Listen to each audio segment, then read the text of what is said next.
নমস্কার, আমি কবিতা, কবিতার কলতান থেকে আমার চ্যানেলে সবাইকে স্বাগতম। বড়দেরকে প্রণাম জানিয়ে ছোটোদেরকে অনেক অনেক আদর আর ভালোবাসা জানিয়ে এখন চলে এসেছি আমি হ্যাশট্যাগ আমরা সকলের আজকের বিষয় নিয়ে। আজকের বিষয় দিয়েছে আমাদের দিদি রঞ্জনাদির হাজব্যান্ড দাদা প্রশান্তজিৎ দা। খুব সুন্দর একটা বিষয়, আর বিষয়টা দেওয়ার জন্য দাদাকে অনেক ধন্যবাদ। আসলে বোঝা যায় যে যারা যারা আমাদের হ্যাশট্যাগ আমরা সকলেতে আছে তারা যদি ভিডিও নাও করে এই বিষয় দিয়ে মানে কতটা যে তারা সংযুক্ত বা ইনভলভ আর কি বোঝা যায় এই বিষয়গুলো দেখে আর কি। তো দাদাকে গ্র্যাটিটিউড, অনেক ধন্যবাদ বিষয় দেওয়ার জন্য। বিষয়ে চলে আসি। বিষয়টা হলো এমন কোনো মানুষ যাকে তোমার আজও মনে পড়ে। আর কালকে থেকে না অনেক ভাবছি, বিষয়টা যখনই এসেছে আমার কাছে তো অনেকখানি ভাবছি কাকে বলা যায়। তো এরকম অনেক মানুষ আছে জীবনে যারা দূরে চলে গেছে। আর হয়তো ওই যে বললাম না, এটা আমি খুব বিশ্বাস করি, যার সাথে তোমার কার্মা এন্ড হয়ে যায় না, সে কিন্তু জীবন থেকে চলে যায়। তো ওই যতটুকু কার্মা বাকি থাকেও এটা কিন্তু শোধ নিতে আসে তারা। বা আমার ক্ষেত্রেও তাই, আমার সাথে যার কার্মা জুড়ে থাকবে আমি তার জীবনে উপস্থিত হব। যখনই আর থাকে না, পরিশোধ হয়ে যায়, তো তখন কিন্তু জীবন থেকে আমি তার সরে আসি। তো ভাইস ভার্সা ব্যাপারটা। তো এরকম বহু মানুষ এসেছে আমার জীবনে। আমি অনেকবার শেয়ার করেছি আমার জীবনের কথা। আমার জীবনে না প্রচুর মানুষের সাথে ইন্টারাকশান হয়েছে। আমার হাজব্যান্ড আমাকে মাঝে মাঝে সেলিব্রিটি বলে আর কি। মানে এত মানুষের সাথে বিভিন্ন ওয়ার্ক ফিল্ডে বিভিন্ন কাজে সবার এক্সপিরিয়েন্স যে ভীষণ ভালো তা নয়, আবার সবার এক্সপিরিয়েন্স যে খারাপ তা নয়। আমি এই প্র্যাকটিসে এসে বিশেষত দিদির হাত ধরে, রঞ্জনাদির হাত ধরে প্রচুর মানুষকে ক্ষমা করা শুধু না, ভুলে যেতে শিখেছি। ভুলে যাওয়া মানে নয় যে জোর করে কাউকে ভুলতে হবে। ওই যে বললাম কার্মা এন্ড হয়ে গেলে না, সেই মানুষটা এমনিই জীবন থেকে চলে যাবে। একদম জোর করে তোমাকে কাউকেই ভুলতে হবে না, তখন এমনিই সে মন থেকে সরে যায়। আর যদি একটুও কর্মা বাকি থাকে, আবার দেখবে সে ঠিক ফিরে আসছে। যার সাথে তোমার গাঁট বাঁধা থাকবে না, সে ঠিক তোমার লাইফে আবার আসবে, কোনো না কোনো ভাবে সে আসবে, কোনো না কোনো দিন সে ঠিক এসে উপস্থিত হবে। তো এরকম বহু মানুষ আছে, সবার কথা তো মানে বলা যায় না। মানে এরকমও বলবো না যে আমি কারোর পথ চেয়ে বসে আছি সে কবে আসবে, সেরকমও নয়। এবার যদি বলতে চাই যে মানুষ এরকম আছে আর কি, আমি যাকে ভুলতে পারিনি, কালকে থেকেই ভাবতে একজনের নাম আমার মনে নাম আমি ভুলে গেছি, তার একজনের পার্সোনালিটি আমার মনে পড়লো। দুজন, হ্যাঁ।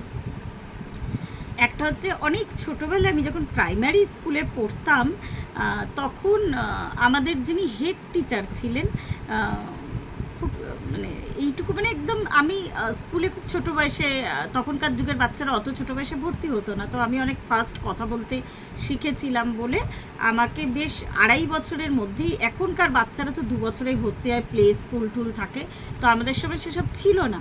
তো মানে পাড়ারই কাছাকাছি আর কি একটা স্কুলে ভর্তি করে দেওয়া হয়েছিল, একদম ছোট নার্সারি ক্লাসে আর কি। তো ওটা বেশ 2.5 বছর বয়সে। এগুলো সবই বাড়ির লোকের থেকে পরবর্তী সময়ে শোনা। তো ওখানকার যিনি হেড টিচার ছিলেন, মানে খুব মানে সুন্দর একজন ভদ্রমহিলা, মানে সুন্দর, মানে একটু হলো মাঝ বয়সী, মানে একটু আর কি মনে পড়ছে। এবার তিনি না মাথায় ফুল লাগাতেন, ওটাই না আমার কাছে মানে এত ওনার উপস্থিতিটা ভালো লাগতো। ওই বয়সেও না আমি বুঝতে পারতাম, ফিল করতে পারতাম। মানে উনি যখনই আসতো, আমি একদম তার নামটা ভুলে গেছি, উনি যখনই মানে ওনার ওই এসে দাঁড়ানোটা ক্লাসে আর কি, আমার এখনও পর্যন্ত মনে পড়ে হালকা একটা হাসি মুখে নিয়ে, খুব সম্ভবত দিয়ে, আমি নামটা ভুল জানি না বলবো কিনা, কণিকা দিদি, কালকে পর্যন্ত মনে পড়েনি, আজকে হয়তো নামটা মনে পড়ছে। তো আমাদের সময় তো টিচারকে ওই দিদি, পরবর্তী সময় আর কি আন্টি এরকম বলা হতো, এখন যেমন ম্যাম বলে বাচ্চারা। তো ওই মাথায় ওই ফুলটা বেশ আমার কাছে না ওইটা স্মরণীয় হয়ে আছে। ইভেন আমি এখনও পর্যন্ত মানে ওনার যে ওই পার্সোনালিটিটা, তো এখনও পর্যন্ত আমি মাথায় ফুল দিতে ভীষণ ভালোবাসি। কেন জানি না, ওটা একটা ছোটোবেলা আমার মনে ওই ইমপ্রেশনটা পড়েছিল বলে হয়তো আমার মনে আছে। খুব ভালো লাগতো, একটা হাসি হাসি মুখে ক্লাসে আসা, মানে একটা সুগন্ধি ছড়িয়ে পড়া। আর পারফিউমের গন্ধ আমি ছোটোবেলা থেকে এমনি নিজে খুব বেশি, এখন পরবর্তী সময় এখন প্রচুর ইউজ করি। তো ওই একটা গন্ধ, তার সাথে ফুলের গন্ধ, মানে রেগুলার উনি ফুল লাগিয়ে আসতো। ওই মানে ওই পার্সোনালিটিটা আমার মনে পড়ে আর কি। তো এখনও আমি কেন জানি না ওই আরেকবার রিপিটেশন হচ্ছে কথাটার আর কি, আমি কিন্তু মাথায় ফুল লাগাতে, ইভেন যদি ডেলি ফুল লাগাতে পারতাম বেশ ভালো লাগতো। মানে এটা না আমার নিজেকে নিজে মানে আমার নিজের ইনার স্যাটিসফ্যাকশান হয়, সেটা আমি বলে বোঝাতে পারবো না। মাথায় ফুল লাগালে এটা লাগিয়ে লোককে দেখানো না, মানে এখানে একটা ছোট্ট করে ফুল, অনেক আমি কিছু ভেলভেটের ফুল, মানে এখন যেরকম বেরিয়েছে আর্টিফিশিয়াল, যখন অরিজিনাল ফুলই তো এখন গরম পড়ে গেছে, একটু পরে জুঁই ফুল উঠবে, খুব একটা ফুল পাওয়া যায় না। এবার সবসময় লাগালেও আবার লোকের কাছে চোখে পড়ে, সমালোচিত হওয়ার একটা মানে মানে একটা আর কি কথাবার্তা আর কি,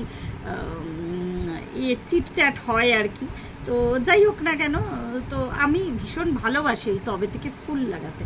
তো এই গেল একজন মানুষ। কালকে অনেক ভেবে ভেবে ভেবে ভেবে আর কি এই দুটো বার করেছি। আর আমার যখন চাকরি জীবনে স্টার্টিং, তো ওখানে এক ভদ্রলোক ছিলেন আর কি, ম্যানেজার, আর তার নামটা আমার মনে আছে, তো বুড়ো বয়সেই চাকরি করেছে আর কি, সতবিন্দর সিং বলে ওনার নাম। ওনার এখনও একটা একটা ফটো আমার কাছে, একটা গ্রুপ ফটো আর কি তোলা হয়েছিল, এখনও আছে আমার কাছে।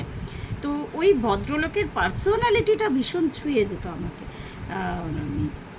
মানে আমি না একটু মানুষের অবশ্যই মানে ওই কিছুদিন আগে আমাদের একটা বিষয় ছিল যে রূপ আগে না গুণ আগে, কিন্তু আমার কাছে না একটা মানুষের টোটাল প্রেজেন্টেশন আর কি, টোটাল সে কিভাবে নিজেকে প্রেজেন্ট করছে, এই পার্সোনালিটিটা না, যেমন এর আগেও আমি বহুবার উদাহরণ দিয়েছি যে আমাদের এরকম হিন্দি ফিল্মে, বাংলা ফিল্মে এরকম অনেক ক্যারেক্টার আছে আর কি, যারা তথাকথিত আর কি হিরোইক ফিগার নয়। এই ভদ্রলোককে যদিও খুব দেখতে সুন্দর ছিলেন আর কি, ওই টোটাল গেট আপটা বা টোটাল পার্সোনালিটিটা বেশ ভালো লাগতো আর কি, খুব ওয়ার্ম একটা ব্যবহার ছিল আর কি ওনার। তো আমার সাথে মাঝে মাঝে ওই আর কি কাজের সূত্রেই আর কি ওই যতখানি কথাবার্তা লেনদেন হতো, তো ওনার পার্সোনালিটিটা আমাকে বেশ ইমপ্রেস করেছিল আর কি প্রথম চাকরি জীবনে। তো এখনও পর্যন্ত ওনাকে ওই ভাবতে গিয়ে মনে হলো যে হ্যাঁ, ওনার স্মৃতিটা, এরপরে বহু লোক, বহু মানুষ, বহুজন এসেছে আমার জীবনে। হ্যাঁ, আমার অনেক বন্ধু বা এখনও অনেককে আমি খুঁজে পাইনি, বহুবার বলেছি, তো সবার নাম তো বলা যায় না। আর ওরকমভাবে মানে ইমপ্রেস হওয়া যাকে বলে আর কি, তো এই দুটো আর কি ক্যারেক্টার আমার জীবনে বেশ ইমপ্রেসিভ আর কি। ভদ্রলোক খুব গুছিয়ে কথা বলতেন, মানে গুছিয়ে কাজ করতেন, আর মানে আর কি সাবঅর্ডিনেটদের সাথে খুব সুন্দর ব্যবহার করতেন আর কি। তো আমার ভালো লাগতো ওনার সাথে কথা বলতে।